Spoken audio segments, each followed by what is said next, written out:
Again, thank you to the ranking member and to the chair for allowing us to go first. Thank you both for offering yourself for service. Mr. Jiffer,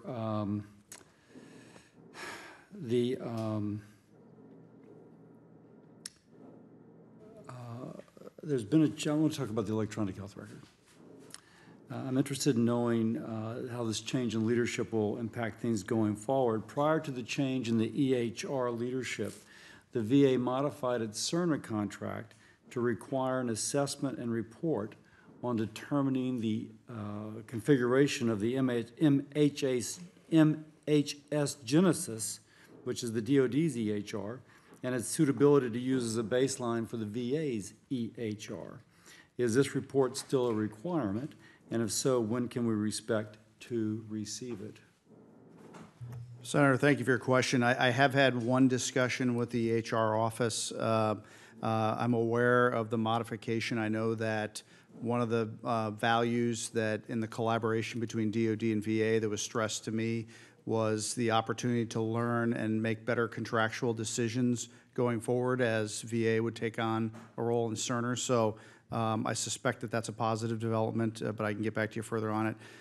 In terms of your question about the actual construct of the contract, I can tell you about my role a little bit. I mean, obviously in OI&T, we have as you know, the legislation gives the Office of Electronic Health Record Modernization a direct reporting role to the Deputy Secretary, and then the Office of Information and Technology has a direct supporting role to that effort, you know, kind of a current state, future state. So while we're maintaining VISTA and EHR is being brought online with Cerner, it's a collaborative effort. And so principally the effort from OI&T revolves around ensuring that the network infrastructure and all the other resources are up to par given the requirements that MHS will demand. And I don't know if I fully answered your question. Well, it's just, I understand there's been concern about the deployment of the MHS.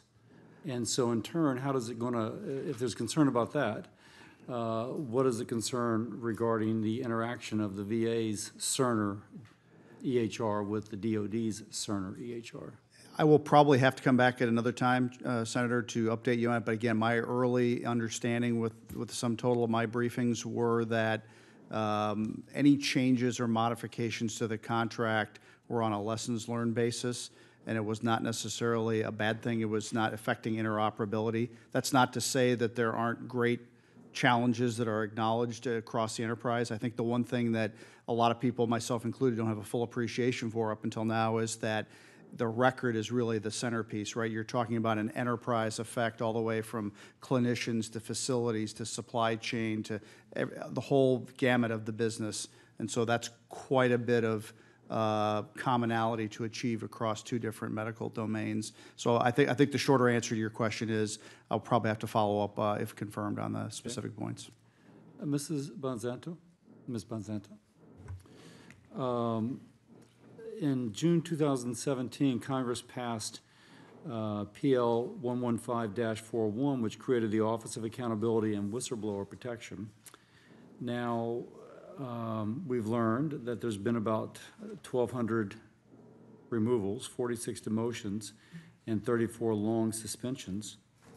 And during this process, a lot of data was accumulated. So I'm asking this kind of leading question, but hoping that you will agree.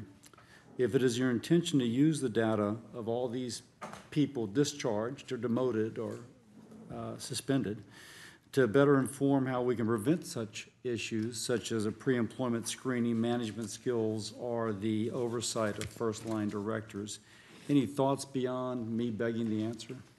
Senator, that's a great point that you make. Using data to inform how we hire, how we train, how we retain employees, and also looking for areas. Do we have specific areas that we have problems in? For example, supply chain, logistics, looking at employee turnover rates. I absolutely think that's a good point you're making, and I do intend to use the data. Now, there are data integrity issues in VA, so maybe we need a system where we can better track the employees' turnover rates, exit interviews by doing exit interview, pre-employment screenings, like you said. So it's having a strong IT system in place that we can do that. Okay. Well, please keep us apprised of those findings because Clearly, if we're having turnover, and if we're in a healthcare system and some of that turnover is negatively impacting patients, that's negative for the patient, negative for the taxpayer. So if we could have more information on that, I'd appreciate it. I'm out of time. I yield back. Thank you. Thank you.